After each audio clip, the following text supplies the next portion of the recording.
Shalom teman-teman, bertemu lagi dalam acara renungan untuk City Church Bali. Dan seperti yang tema kita di bulan ini adalah Encounter God. Kalau kita bahasa Indonesia kan itu adalah perjumpaan ataupun pertemuan dengan Tuhan.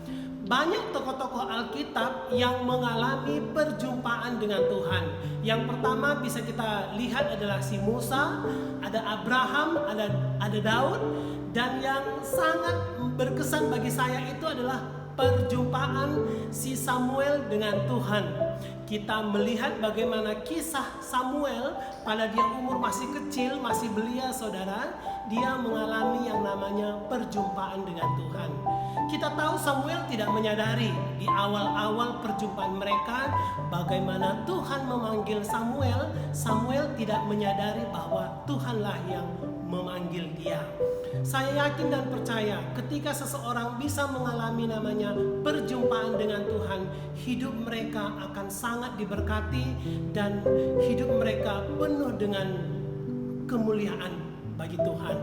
Dan hari ini saudara, kita akan belajar bagaimana kita bisa mengalami yang namanya perjumpaan ataupun pertemuan dengan Tuhan. Yang pertama adalah kita bisa mengalami perjumpaan dengan Tuhan melalui doa saudara. Kalau di ibadah minggu kemarin Pastor Glory sudah mengajarkan kita, menyinggung tentang bagaimana perjumpaan dengan Tuhan melalui doa. Oleh karena itu saudara, berdoa itu sangat penting. Karena saya meyakini bahwa ketika kita melakukan berdoa itu kita akan menikmati bagaimana perjumpaan yang indah bersama Tuhan. Jadi tetap semangat dalam doa dan teruslah berdoa kepada Tuhan.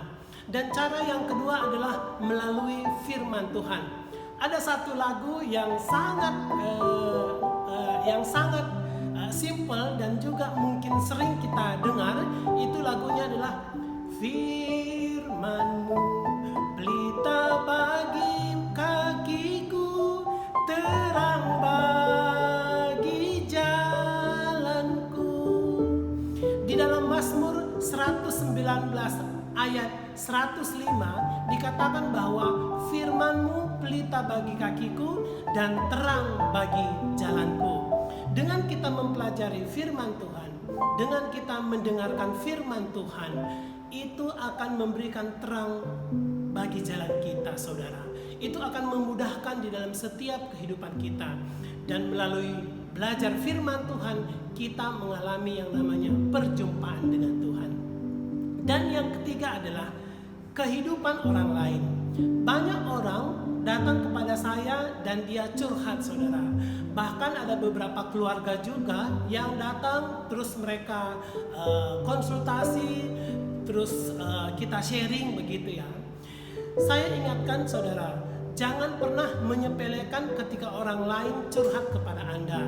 Jangan pernah mengabaikan curhatan mereka, karena itu adalah satu pembelajaran yang baik untuk kita.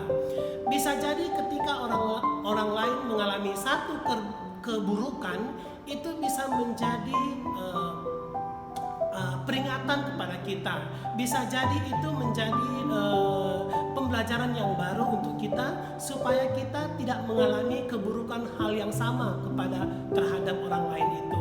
Jadi jangan pernah menyepelekan ketika orang lain curhat kepada kita, dan biarlah obrolan itu, sharing itu bisa memberikan pembelajaran yang baru untuk kita.